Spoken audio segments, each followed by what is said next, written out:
لله رب العالمين والصلاة والسلام على أشرف الأنبياء والمرسلين ورحمة للعالمين بالقاسم محمد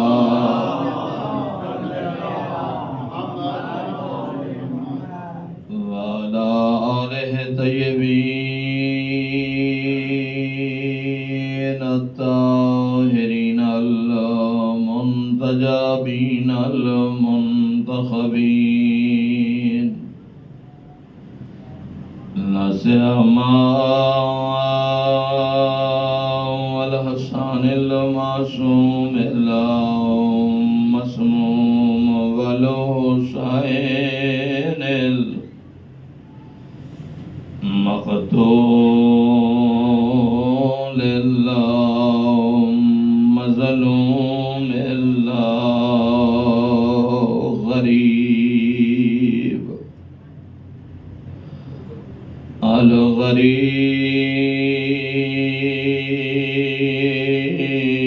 الغریب شہید کربلا بلا جرم ولا خطا الذي قال في وقت وداعه من الخيام يا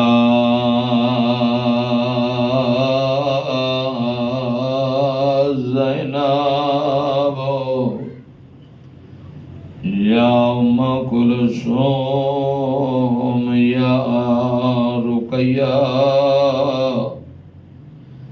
ويا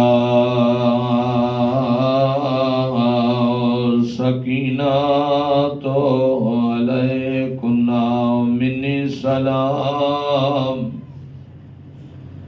وابنه عليل في الخيام وحرمه أسير إلى الكوفة والشام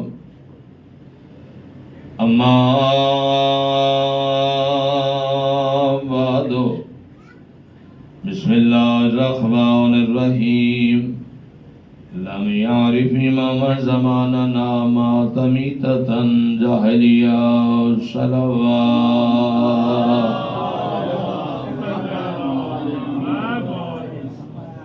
بارے دیگر بلندر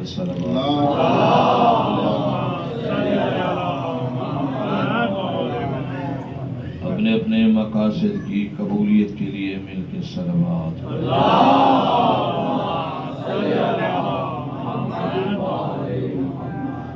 اپنے مرحومین اور جملہ مومنین مرحومین کے بلندی درجات کے لیے بلند آواز سے درود پڑھیں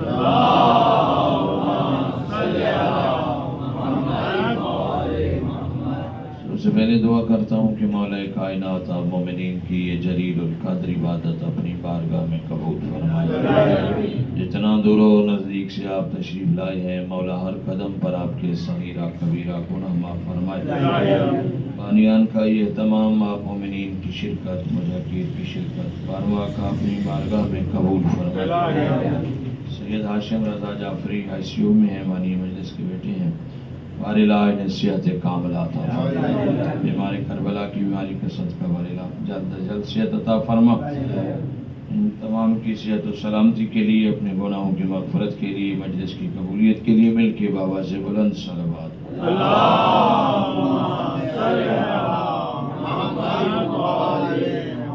مومنین سے التماس سے ایک مرتبہ سورہ الحمد 3 مرتبہ سورہ اخلاص کی تلاوت فرما کر سید محبوب حسن رضوی اخلاق جہاں خلیل احمد رباب بانو سید مونس حسن سید مسرور حسن سید شاہد حسین رضوی سید محمد علی اور جملہ مومنین مومنات مرحومین شہداء کے لیے رحم اللہ من کرا الفاتحہ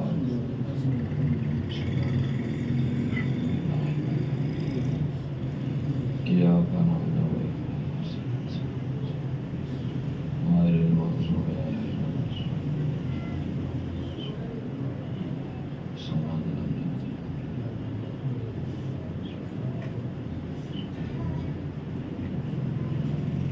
اللہم صلی علی محمد و آل محمد. مل کے صلوات پڑھیں.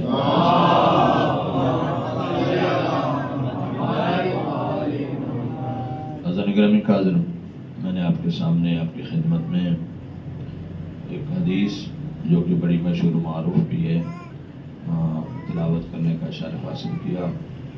ارشاد ہو رہا ہے لم یعرف امام زماننا مات میتۃ جاہلیہ.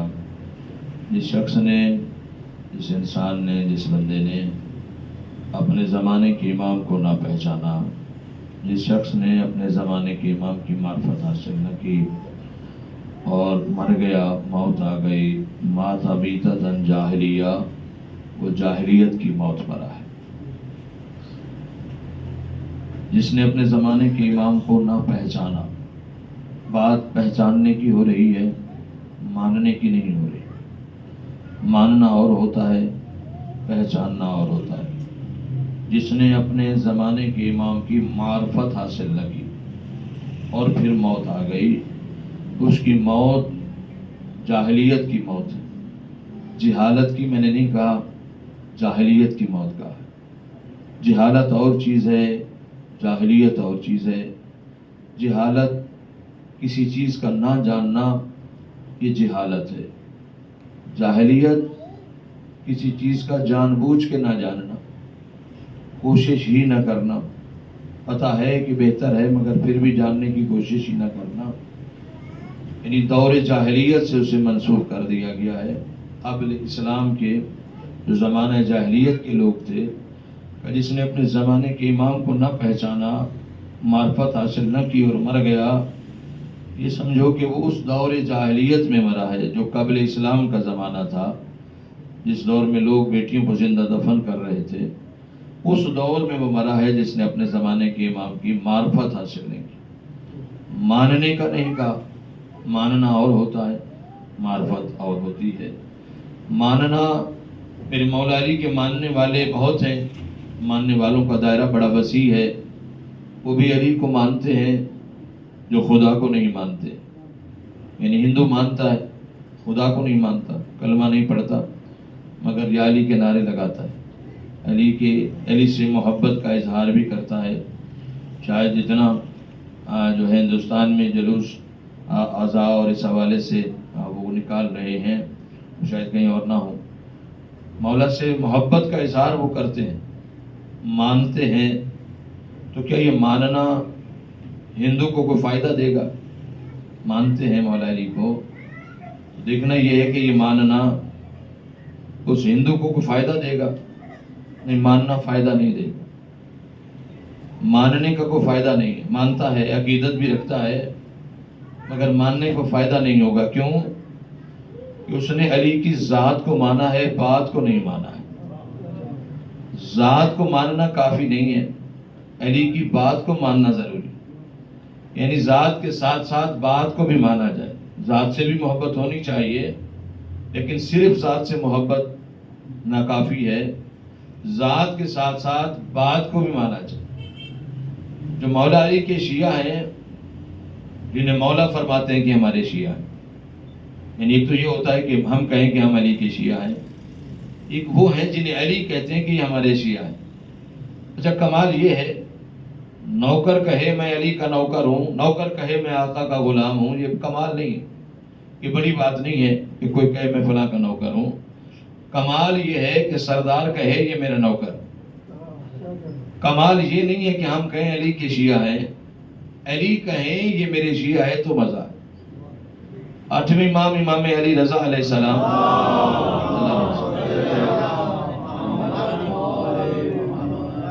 سرکار کے پاس تھوڑا آگے آ جائے تو کچھ لوگوں کی جگہ بن جائے گی. بر محمد و آل محمد صلوات.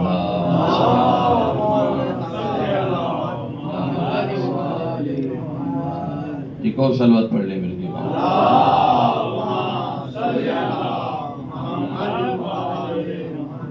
8ویں مولا کی خدمت میں گروہ آیا. سرکار اندر تشریف فرماتے، باہر سے انہوں نے پرچی پہ لکھ کے یا پیغام دیا کہ آپ کے شیعہ ہیں، ہم آپ سے ملنا چاہتے ہیں. مولا نے فرمایا میرے پاس ٹائم نہیں. انہوں نے کہا مولوی کے پاس ٹائم نہیں ہوگا، چلے گئے۔ اگلے دن پھر آ گئے، پھر وہی پرچی بھیجی کہ ہم آپ کے شیعہ ہیں، آپ سے ملنا چاہتے ہیں۔ مولا نے کہا میرے پاس ٹائم نہیں، چلے۔ تیسرے دن پھر آئے، 2 4 6 دن نہیں، 2 مہینے آتے رہے، 60 دن مسلسل آتے رہے، روزانہ آتے رہے، اور پرچی پہ یہی لکھ کے دیتے تھے کہ ہم آپ کے شیعہ ہیں، آپ سے ملنا چاہتے ہیں۔ اور مسلسل مولا نے کہا کہ میرے پاس ٹائم نہیں۔ 59 دن یہی ہوتا۔ 60ویں دن آئے، پیغام بھی بھیجا کہ مولا ہم آپ کے شیعہ ہیں، ملنا چاہتے ہیں، اور ساتھ میں کہا کہ سرکار اب ہم آخری مرتبہ آئے ہیں، پھر نہیں آئیں، اس لیے کہ لوگ بار بار ہمیں آتا ہوا دیکھ کے ہنستے ہیں، تو سرکار اب ہم آج کے بعد نہیں آئیں۔ جب یہ پرچہ پہنچا سرکار کے پاس تو سرکار نے کہا ٹھیک ہے، ان کو اندر بلا لو۔ تو لوگ اندر آ گئے، 30 40 لوگ کا جو بھی گراؤ تھا وہ اندر آ گئے۔ مولا جس مقام پہ بیٹھے تھے وہیں بیٹھے، ان کو بیٹھنے کے لیے بھی نہیں کہا۔ مہمان آیا ہے، میں اور آپ عزت جانتے ہیں مہمان کی، تو کیا مولا کو نہیں پتا ہو؟ جن سے ہم نے سیکھا ہے تو ان کو پتا نہیں ہوگا، جانتے ہیں امام کی قدر کیا ہے، مہمان کی قدر کیا ہے۔ لیکن مولا اپنی جگہ بیٹھے رہے اور بیٹھنے کے لیے بھی نہیں کہا۔ انہوں نے کہا مولا ہم آپ سے ملنے آئے۔ کہا کون ملنے آیا ہے؟ کہا جی ہم آپ کے شیعہ ملنے آئے۔ مولا نے فرمایا تم ہمارے شیعہ، کیا تم میں سے کون ہے جو سلمان ہو، ابو ذر ہو، مقداد ہو؟ تم میں کوئی سلمان ہے، ابو ذر ہے، مقداد ہے؟ سرکار کوئی بھی نہیں، ہم تو ان کے بھی نوکر ہیں۔ کہ جب سلمان و ابو ذر و مقداد نہیں ہو تو پھر شیعہ نہ کہلوایا کرو، محب کہلوایا کرو۔ اگر پہلے دن تم کہہ دیتے کہ محب ملنے آئے ہیں تو میں پہلے ہی دن تم سے ملاقات کرتا۔ کہ شیعہ ہونا کوئی چھوٹی بات نہیں ہے، شیعہ کہلوانا بڑی بات ہے، بڑا رتبہ ہے شیعہ ہونا۔ تم یہ کہو کہ ہم محب ہیں۔ شیعہ ہونے کے لیے سلمان ہونا ضروری ہے، یہ اختیار صرف سلمان کو، یہ ابو ذر اور مقداد کو ہے، یہ مختار کو ہے، یہ وہ ہستیاں کہلوا سکتی ہیں کہ ہم آپ کے شیعہ ہیں۔ ایک اور روایت میں ہے کہ سرکار نے فرمایا کہ کیا آپ نبیوں کے نام لیے، کیا آپ ابراہیم ہیں، آپ عیسیٰ ہیں، آپ موسیٰ ہیں، یہ روایت میں۔ لیکن کم از کم سلمان، ابو ذر اور مقداد والی بات کو بھی تسلیم کیا جائے تو شیعہ کہلوانے کا حق صرف انہی کو ہے۔ ہم شیعہ ہونا بڑا مقام ہے۔ حضور سرور کائنات خطبہ ارشاد فرما رہے تھے،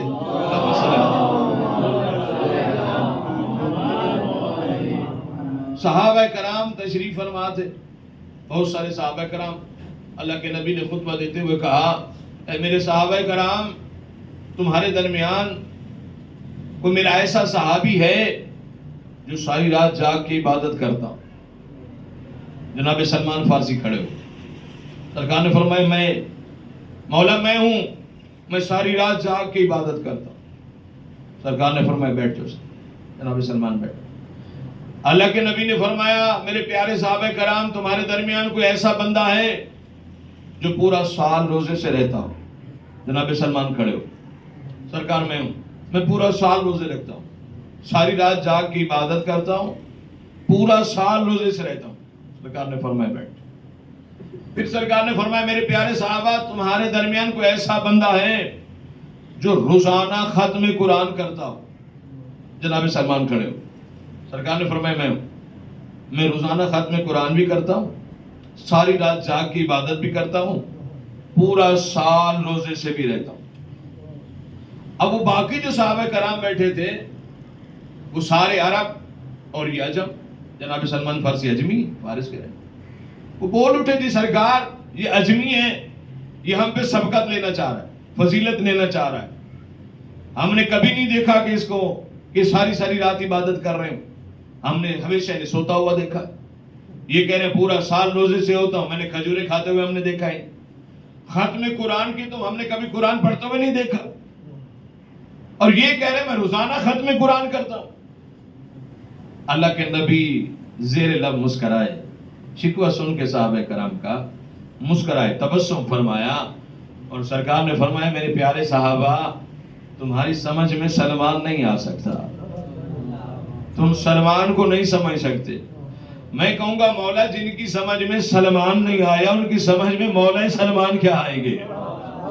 کوئی جو سلمان کو نہیں سمجھ سکتے، وہ مولا سلمان کو کیا سمجھیں گے؟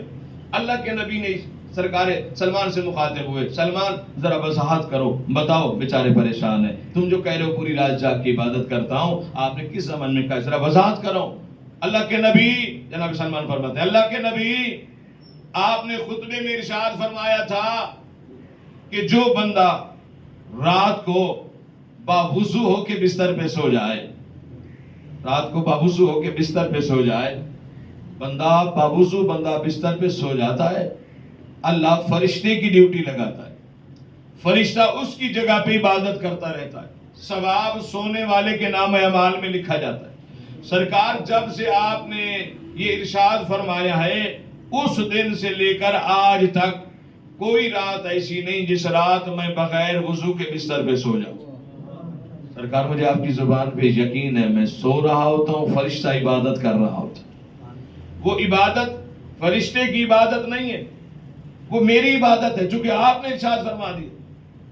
عزیزان محترم، مفت کی عبادت، فری کی عبادت ہے، وضو ہو کے سونا، کچھ لگ نہیں رہا، خرچ نہیں ہو رہا، نہ صحت خرچ ہو رہی ہے، نہ وقت ضائع ہو رہا ہے، نہ اس پہ کوئی مال خرچ ہو رہا ہے، مفت کی عبادت ہے۔ وہ کریم اللہ ہے، وہ جنت دینا چاہتا ہے، انسان ہے کہ لینا نہیں چاہتا۔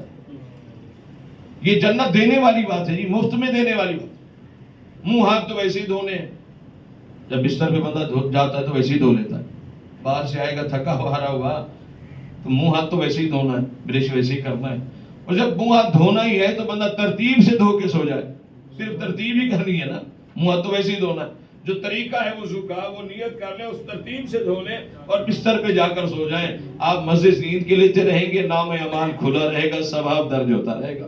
صلوات پڑھیے گا مل کے بابا سے بات۔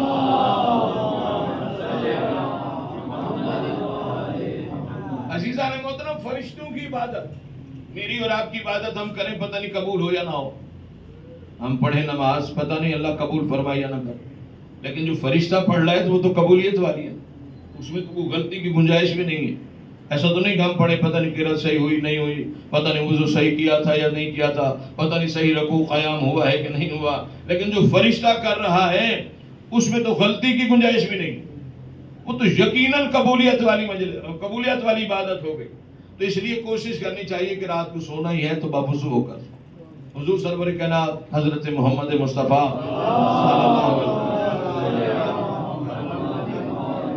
پیغمبر اسلام معراج پہ جا رہے تھے، معراج فرشتوں کی عبادت پہ بات ہے، یہ فرشتوں کو عبادت کی ضرورت نہیں ہے، اگر وہ عبادت کرتے ہیں خوشنودی خدا کے لیے یا پھر ان کا ثواب اسی طرح جس طرح باوضو بندے کے لیے وہ کر رہا ہے تو اس کے نام اعمال میں درج ہوتی ہے، ورنہ فرشتوں کو عبادت کی ضرورت نہیں ہے۔ نعوذ باللہ، کو گناہگار نہیں ہے کہ انہوں نے جنت میں جانا ہے تو عبادت کرے، ایسا کچھ نہیں۔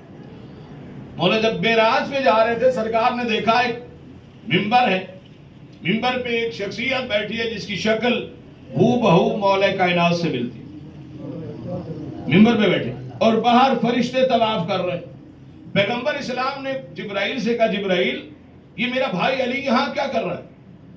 سرکار جبرائیل نے کہا، سرکار یہ آپ کے بھائی نہیں ہے، یہ علی کی شکل کا فرشتہ ہے، سرکار یہ علی نہیں ہے، یہ ان کی شکل کا فرشتہ ہے۔ کہ کیوں؟ کہ جب علی دنیا میں چلے گئے تو فرشتوں نے اللہ کی بارگاہ میں عرض کی تھی کہ ہم علی کی زیارت سے محروم ہو گئے، ہمارے لیے کوئی انتظام کیا جائے، تو پروردگار نے علی کی شکل کا ایک فرشتہ خلق فرمایا، شبیہ خلق فرمائی، وہ ممبر پہ بیٹھا ہے، طواف فرشتے کر رہے ہیں۔ پیغمبر اسلام فرماتے ہیں یہ جو طواف فرشتے کر رہے ہیں ان کو ثواب کی ضرورت ہے، یہ کیوں کر رہے ہیں طواف؟ کیا یہ ثواب جو حاصل کر رہے ہیں اس کے ثواب کا انہیں کو فائدہ ہوگا؟ یہ ثواب کیوں حاصل کر رہے ہیں؟ حضرت جبرائیل نے کہا، سرکار ان کو ضرورت نہیں ہے، یہ علی کا چہرہ بھی دیکھ رہے ہیں، ثواب حاصل کر رہے ہیں، مگر ان کو ضرورت نہیں۔ کہ کہاں جائے گی؟ کہ جب زمین پہ فضائل علی پڑھے جائیں گے تو جو مومن فضائل پہ خوش ہوگا اس عبادت کا حصہ ان کے نام اعمال میں درج کر دیں گے۔ صلوات پڑھیے گا مل کے بابا سے۔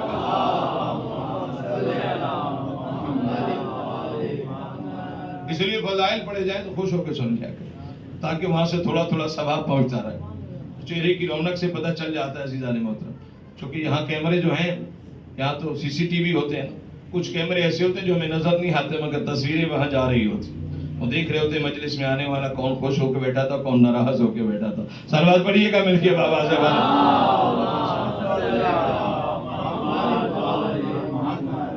تو جناب سرکار سلمان فارسی کا سرکار ساری رات جاگ کے عبادت کرتا ہوں چونکہ باوضو ہو کے سوتا ہوں.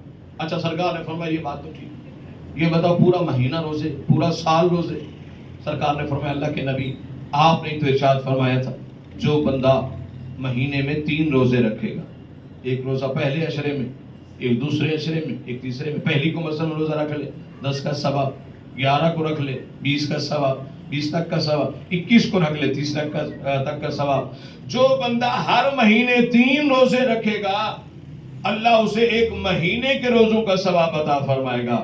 اور سرکار پورے سال میں کوئی مہینہ ایسا نہیں جس میں میں نے یہ 3 روزے نہ رکھے ہوں, اس لیے میں پورا سال روزے سے رہتا ہوں.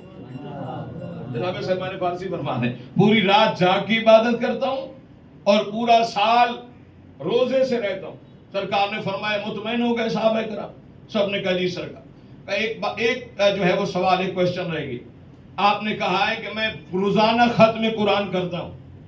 سرکار نے فرمایا سلمان وضاحت کرو. اچھا ایسا نہیں کہ رحمت للعالمین نے خود بتایا تھا, سرکار کو پتا تھا, لیکن سرکار چاہتے تھے سلمان اپنی زبان ہی بتائیں تاکہ ان کو بھی پتا چلے کہ معرفت والا شیعہ جو ہوتا ہے وہ کس مقام پہ ہوتا ہے.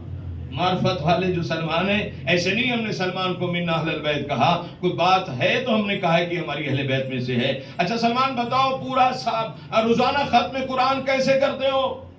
کہ اللہ کے نبی آپ نے تو خطبے میں ارشاد فرمایا تھا کہ جو بندہ 1 مرتبہ سورہ اخلاص پڑھے اللہ اسے 1/3 قرآن کا ثواب عطا فرماتا, 2 دفعہ پڑھے تو 2/3 کا, اور جو 3 دفعہ پڑھے تو ختم قرآن کا ثواب ملتا ہے.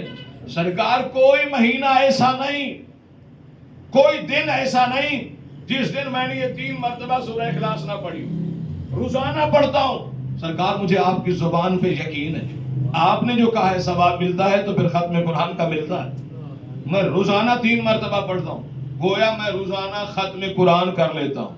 اور سرکار میں تو دگنا ثواب لیتا ہوں. 3 مرتبہ سورہ اخلاص بھی پڑھتا ہوں, علی کے چہرے کی زیارت بھی کرتا ہوں. بھائی ادھر بھی ختم قرآن کا ثواب ملتا ہے, ادھر بھی ختم قرآن کا ثواب مل جاتا ہے. صلوات پڑھیے گا مل کے بابا سے.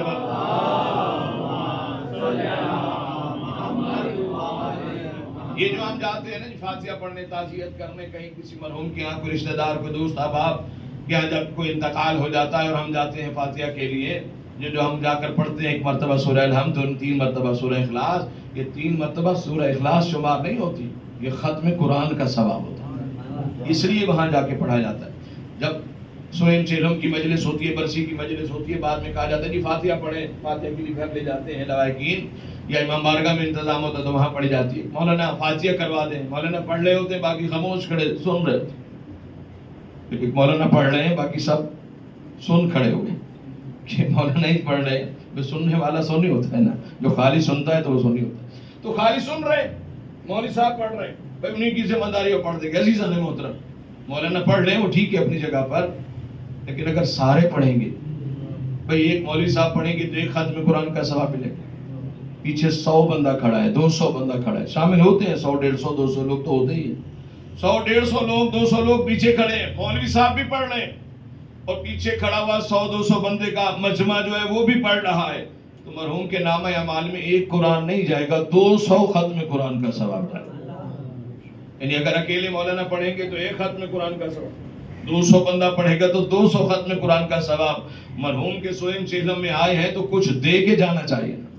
بھئی آئے ہیں تو مرحوم کو تو ضرورت ہے, مرحوم قبر میں اس انتظار میں ہے کہ آپ کچھ بھیجیں اور ان کے عذاب میں تکلیف میں کچھ کمی آ جائے, تخفیف آ جائے. ہو سکتا ہے 200-300 قرآن ختم قرآن پہنچ جائے اور اس سے اس کا برزخ کا سفر آسان ہو جائے, ہو سکتا ہے اگلی منزل آسان ہو جائے. تو یہ 3 مرتبہ سورہ اخلاص سے 3 مرتبہ سورہ اخلاص نہیں ہے بلکہ ختم قرآن کا ثواب ہے. صلوات پڑھیے گا مل کے بابا.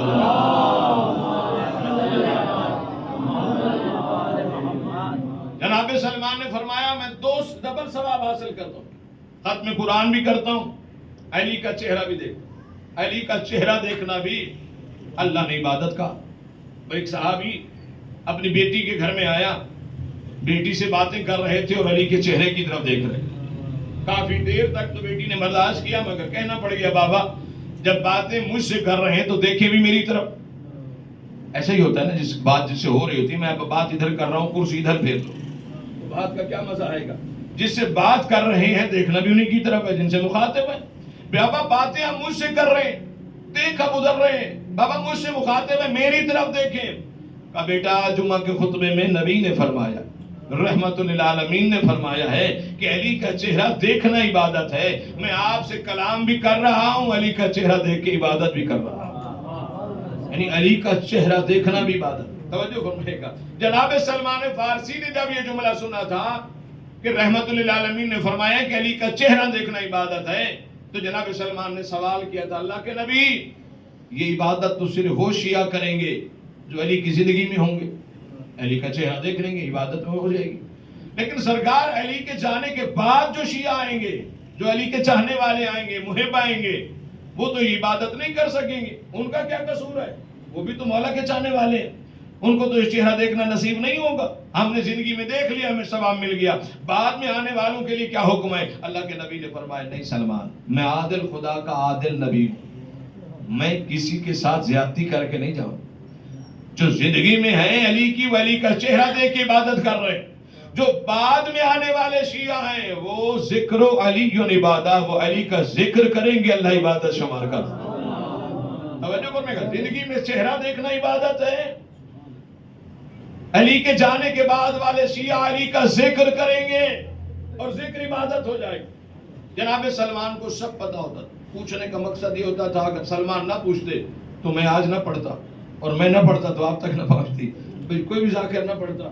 سلمان پوچھتے اس لیے تھے کہ تاکہ سب کو پتا چل جائے, تاریخ میں رقم ہو جائے بات, اور یہ بات قیامت تک فضائل کی شکل میں شیعوں تک پہنچتی رہے اور لوگ سنتے رہے. سلمان کے پوچھنے کا مقصد یہی ہوتا تھا, ورنہ جناب سلمان جانتے ہوتے تھے. جناب سلمان نے کہا اللہ کے نبی زندگی میں علی کا چہرہ دیکھنا عبادت, جانے کے بعد جو لوگ آئیں گے وہ علی کا ذکر کریں گے, اللہ ذکر کو بھی عبادت میں شمار کر دے گا.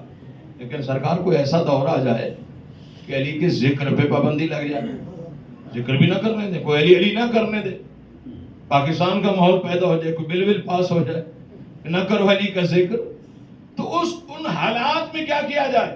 ذکر پہ پابندی ہو تو وہ شیعہ اس ثواب سے محروم ہو جائے گا.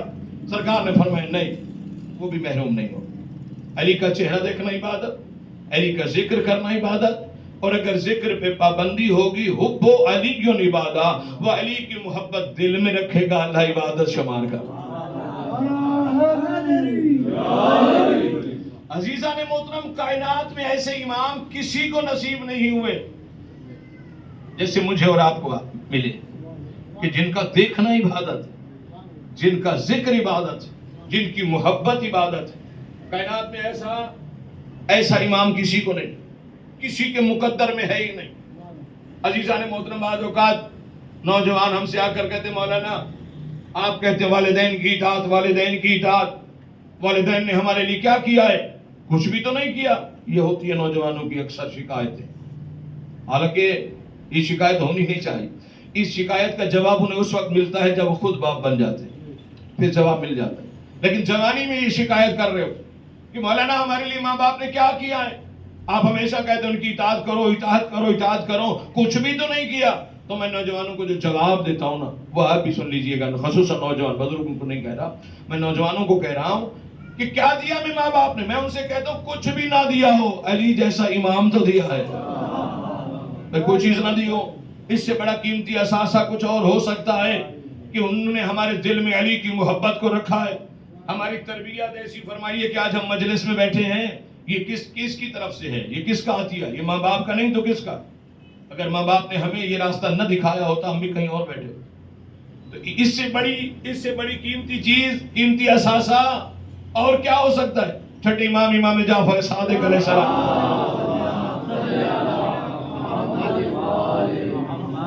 مولا کے پاس ایک بندہ آتا ہے, مولا میں غریب ہوں, میرے گھر میں کچھ نہیں ہے, سرکار مجھے کچھ عنایت فرمائے. سرکار نے فرمایا میں دیکھ رہا ہوں تو کائنات کا سب سے بڑا امیر ہے, مولا میرے گھر میں فاقے ہیں اور آپ کہہ رہے ہیں امیر, میرے گھر میں کچھ نہیں ہے سرکار, میں غریب ہوں, سرکار مجھے کچھ عنایت فرمائے.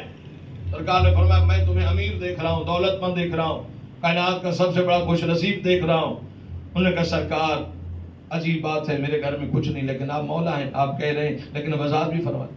اور نے فرمایا اچھا یہ کام کرو، تم سونا مانگو دیتا ہوں، چاندی مانگو دیتا ہوں، ہیرے جواہرات دنیا کی جو دولت چاہتے ہو میں تمہیں دے دیتا ہوں، ایک کام کرو میری محبت دل سے نکال دو، میرے دادا علی کی محبت ولایت کو دل سے نکال لو، پھر تم جو چاہو میں تمہیں دیتا ہوں۔ کہتا سرکار کچھ نہیں چاہیے، نہ سونا نہ چاندی نہ ہیرے نہ جواہرات، کائنات کی کچھ چیز نہیں چاہیے، مجھے آپ کی محبت زیادہ عزیز ہے۔ سرکار فرماتے ہیں جب اتنا قیمتی اثاثہ اپنے پاس رکھتے ہو تو اپنے آپ کو غریب کیوں کہلوا رہے ہو؟ پھر کیوں کہہ رہا ہوں میں غریب ہوں؟ اتنی بڑی دولت تو تمہارے پاس ہے کہ اللہ نے ہماری محبت کو رکھا، تو والدین نے اتنی بڑی قیمتی دولت، اتنا بڑا قیمتی اثاثہ جو ہمیں دیا ہے، صرف اسی بات پہ بھی والدین کی اطاعت کرنا۔ عزیزان محترم، کبھی یہ شکایت نہیں کرنی چاہیے کہ والدین نے ہمیں کیا دیا ہے۔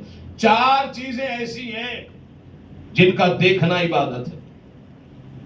کعبہ کا دیکھنا عبادت، قرآن کا دیکھنا عبادت، علی کا چہرہ دیکھنا عبادت، والدین کا چہرہ دیکھنا عبادت۔ 4 چیزیں جن کا صرف دیکھنا، جنہیں دیکھیں گے عبادت ہو جائے گی۔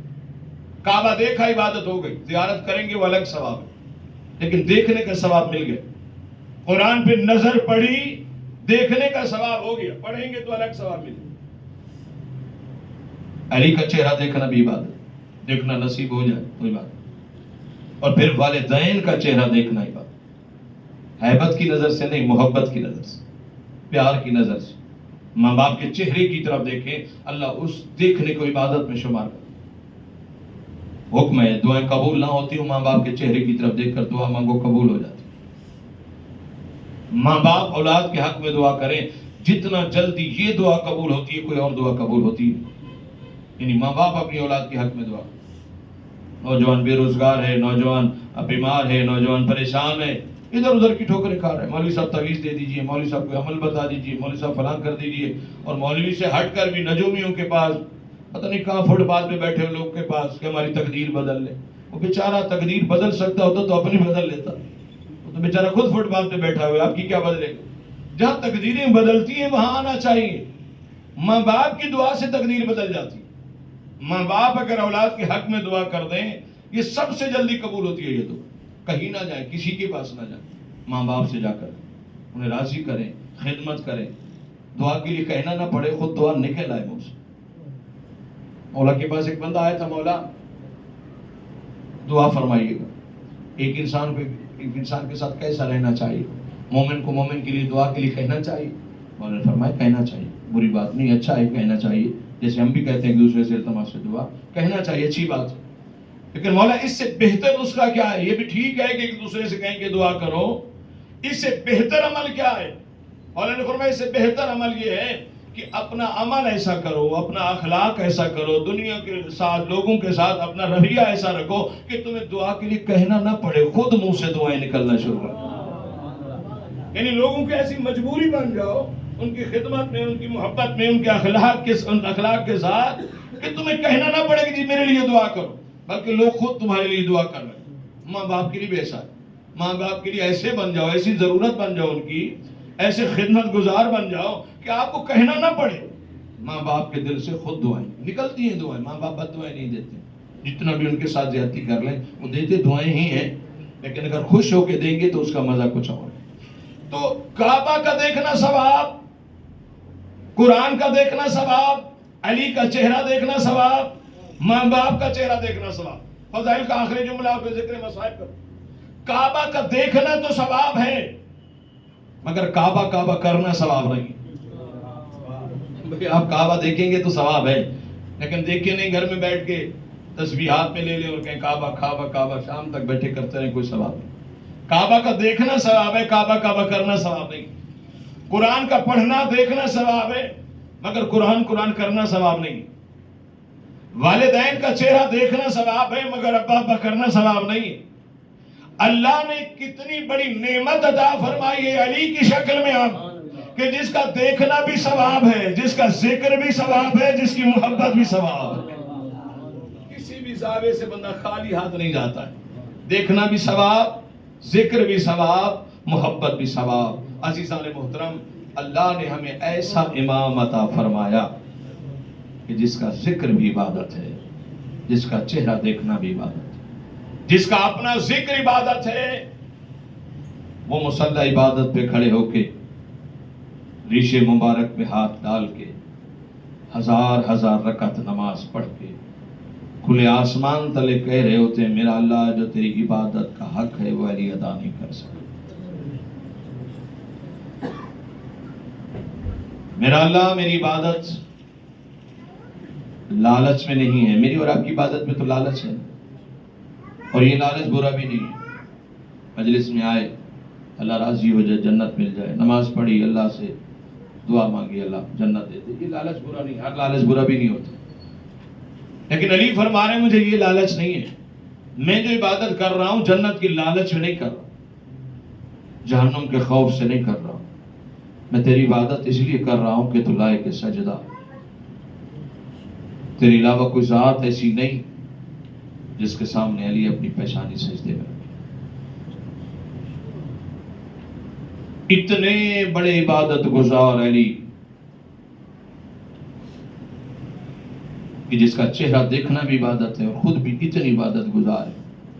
اس علی کو امام المتقین تو کہا گیا مگر زین العابدین نہیں کہا گیا ہے، زین العابدین نہیں کہا گیا۔ امام المتقین کہا، عین اللہ کہا، لسان اللہ کہا، وجہ اللہ کہا۔ اللہ کے نبی کی اتنی باتیں ہیں کہ وہ مزمل کہہ کر پکارا، مدثر کہہ کر پکارا، یاسین کہہ کر پکارا، لیکن اسے بھی زین العابدین نہیں کہا۔ زین العابدین صرف اور صرف سید سجاد۔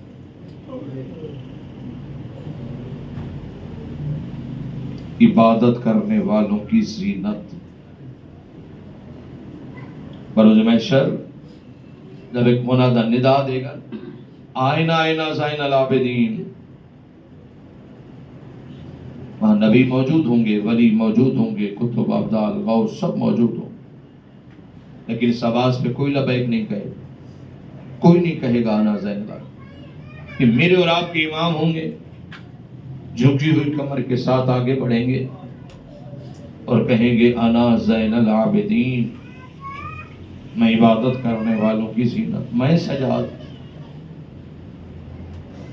عزاداروں، ٹھنڈا پانی پی کے نماز پڑھنا بڑا آسان ہے، لذیذ کھانے کھا کے نماز پڑھنا بڑا آسان ہے، جائے نماز پہ کھڑے ہو کے نماز پڑھنا بڑا آسان ہے، لیکن شام کے بازاروں میں نماز پڑھنا بڑا مشکل ہے۔ نماز شب قضا نہیں سید سجاد، بازاروں میں بھی نہیں، درباروں میں بھی نہیں۔ سید سجاد نے کربلا سے لے کر شام تک 1600 میل 1500-1600 میل کا سفر، پیدل سفر رکوع کی حالت میں کیا، جیسے نمازی رکوع کی حالت میں ہوتا ہے، سید سجاد یہ رکوع کی حالت میں چل۔ 3 وجہیں لکھی گئی ہیں اس رکوع میں چلنے کی کہ سید سجاد کی کیا مجبوری تھی کہ آپ رکوع کی حالت میں سفر کر رہے تھے۔ پہلی مجبوری بتائی کہ سجاد کے گلے میں جو توق تھا اس کا وزن اتنا تھا کہ سید سجاد کمر سیدھی کر کے نہیں چل سکتے، شام تک رکوع کی حالت میں چل۔ دوسری وجہ بتائی کہ ایک توق کا وزن تھا، یہ روایت بھی غلط نہیں، ٹھیک ہے۔ دوسری وجہ بتائی کہ توق کا وزن والی بات بھی ٹھیک ہے، دوسری وجہ غیرت بتائی کہ اس لیے کمر سیدھی نہیں کرتے تھے کہ سامنے پھوپھیوں کا ننگا سر نظر آتا، میرے غیرت مند امام سے برداشت نہیں ہوتا تھا۔ پورا سفر امام نے رکوع کی حالت میں کیا۔ اور یہ جو تیسری وجہ ہے وہ بڑی سخت ہے۔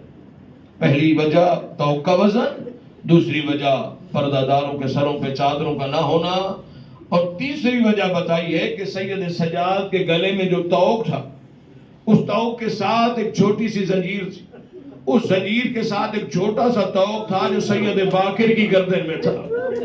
سید سجاد کمر سیدھی کرتے تھے تو باقر کے پاؤں زمین سے بلند ہو جاتے، سید باقر کہتے تھے بابا کمر سیدھی نہ کرو میری سانسیں گھٹ رہی، اجر کو من اللہ مولا پرسا قبول فرمائے۔ اس طرح سید سجاد نے یہ سفر کیا، مولا تقریہ قبول فرمائے، اس طرح سفر کیا۔ ایسے کیسے لیے کہتے تھے نا، جب پوچھا جاتا تھا تکلیف کہاں پہنچی ہے، مولا کہتے تھے اشام اشام۔ سجاد نے اپنے توق کی تکلیف کو بھی نہیں کہا کہ یہ بڑی تکلیف ہے، بلکہ کہا مجھے شام میں بڑی تکلیف پہنچی۔ سجاد مولا نے یہ نہیں کہا کہ مجھے علی اکبر کی لاش پہ جانا میرے لیے مشکل تھا، بابا کا سجدہ دیکھنا مشکل تھا۔ سید سجاد نے کہا مجھے شام میں تکلیف زیادہ پہنچی ہے۔ منہال کہتا ہے مولا کون سی تکلیف شام میں پہنچی ہے جسے آپ کربلا سے بھی زیادہ یاد کرتے ہیں؟ مولا کہتے ہیں منہال یہ کم بات ہے، کائنات کی شریف ترین خاتون کائنات کے سب سے بڑے بدمعاش کے سامنے بغیر چادر کے کھڑی تھی۔ یہی شکایت جناب زینب نے بھی دربار میں کی تھی، جب حاکم شام نے پوچھا تھا سیدہ زینب سے کہ علی کی بیٹی تمہیں سب سے زیادہ تکلیف کہاں پہنچی ہے؟ کربلا میں، کوفہ کے بازار میں، شام کے بازار میں، کہاں زیادہ تکلیف پہنچی ہے؟ بی بی کہتی ہے ہر تکلیف سے زیادہ یہ تکلیف مجھے زیادہ ہے کہ میں تیرے جیسے فاسق سے مخاطب ہو رہی ہوں۔ تیرے جیسے فاسق سے مخاطب ہونا یہ سب سے بڑی تکلیف ہے۔ عزادار و ماتمی پردہ بیویاں جب پہنچی ہے نا دربار میں، 18 گلے ایک رسی میں قید، کسی بی بی کا قد چھوٹا، کسی کا بڑا، پردہ دار بیویاں بھی رکھوں کی حالت میں، آگے آگے جناب فضائیں، فضا کی پشت پہ جناب زینب کی پیشانی، جناب زینب کی پشت پہ جناب لیلا و کلثوم و جناب رقیہ، اسی طرح پردے کی حالت میں اندر جا رہے ہیں۔ عزادار و ماتمیوں، یزید فاسق تخت پہ بیٹھا ہوا ہے، وہیں سے پوچھتا ہے، سپاہی سے کہتا ہے کہ یہ بتاؤ میں نے سنا ہے کہ حسین کی ایک بیٹی تھی جسے بابا سے بڑا پیار تھا۔ سپاہی سے پوچھتا ہے یہ بتاؤ کہ وہ بچی مر گئی ہے یا زندہ ہے؟ اب یہ تکلیف چھوٹی اولاد والے سمجھیں گے جو جواب دیا نا سپاہی نے۔ ظالم کہتے ہیں وہ بچی مر گئی ہے یا زندہ ہے؟ سپاہی کہتے ہیں امیر مارا تو ہم نے بہت ہے لیکن ابھی تک زندہ ہے، مارا ہم نے بہت ہے، سارا راہ مارتے ہوئے آئے ہیں، چیختی رہی ہے، مارتے رہی ہے لیکن زندہ ہے۔ حاکم شام کہتا ہے کہاں ہے؟ قیدی ہٹاؤ، میں بچی سے مخاطب ہونا چاہتا ہوں۔ آگے سے قیدی ہٹایا گیا، یزید مخاطب ہوا سیدہ سکینہ سے، دیکھ کر کہتے ہیں بچی تیرا نام کیا ہے؟ بی بی بتاتی ہے، اللہ کرے یہ جملہ میں پہنچا سکو چھوٹی اولاد والو، جب بی بی بتاتی ہیں، یہ پوچھتا ہے نا تیرا نام کیا ہے، سکینہ بتاتی ہیں، لیکن گلے کی رسی اتنا سخت ہے کہ سکینہ کے لب تو ہلتے ہیں مگر آواز باہر نہیں آتی، لب متحرک ہوتے مگر آواز نہیں آتی ہے۔ حاکم نے دوسری مرتبہ پوچھا سکینہ بچی میں پوچھ رہا ہوں تیرا نام کیا ہے؟ سکینہ نے پھر بھی بتایا، لب متحرک ہوئے، آواز نہیں آئی۔ اس نے تیسری مرتبہ جب پوچھا نا، سید سجاد آگے بڑے ظالم میری بہن بتا تو رہی ہے لیکن رسی اتنا سخت ہے کہ سکینہ کی آواز نہیں نکل رہی، سپاہی سے کہو رسی کھولے۔ سپاہی کریم آیا، اس نے سیدہ سکینہ کی رسی کو کھولا، آزاد کیا۔ اب حاکم کہتے ہیں بچی تیرا نام کیا ہے؟ بی بی کہتی ہے میرا نام فاطمہ ہے۔ اس نے فہرست دیکھی، کہتے ہیں مگر فہرست میں تو تیرا نام سکینہ ہے۔ بی بی کہتی ہاں بابا مجھے پیار سے سکینہ کہتے تھے، بابا جب باہر سے تھکے ہوئے آتے تھے نا، آ کر سے لیٹ جاتے تھے، مجھے اپنے سینے پہ لٹاتے تھے، بابا کی تھکان دور ہو جاتی تھی، مجھے بابا کے سینے پہ نیند آ جاتی تھی، اس لیے بابا مجھے کہتے تھے انت سکینہ تو سکینہ ہے، بابا مجھے سکینہ کہہ کر بلاتے تھے۔ یہ دیکھ کر کہتے اچھا اتنی محبت تھی باپ بیٹی کی، تو مجھے یہ بتاؤ کہ جب آپ کے بابا باہر سے آتے تھے تو آپ کے لیے کیا لے کر آتے تھے؟ بی بی کہتی ہے بابا میرے لیے کھجوریں لایا کرتے تھے۔ ظالم کہتے سکینہ میں کھجوریں دوں تو کھاؤ گی؟ سیدہ سکینہ نے جناب سجاد کی طرف دیکھا، سجاد بھیا کیا حکم ہے؟ مولا نے اشارہ کیا سکینہ امتحان ہے، اگر کہہ رہا ہے نا کھجوریں کھاؤ گی تو کہو ضرور کھاؤں گی۔ ظالم کہتے سکینہ کھاؤ گی؟ بی بی کہتی ہاں کھاؤں گی۔ کہتے سکینہ اگر کھجوریں کھانا چاہتی ہے نا، میرے تخت کے سینے پہ ایک تاشت رکھا ہوا ہے، اس تاشت کا رومال ہٹاؤ، اس کے نیچے کھجوریں ہیں۔ سیدہ سکینہ آگے بڑھی، اللہ کسی بیٹی کو یہ منظر نہ دکھائے۔ سیدہ سکینہ آگے بڑھی، بی بی نے آ کے رومال ہٹایا، رومال کے نیچے کھجوریں نہیں تھی، بابا کا کٹا ہوا سر تھا۔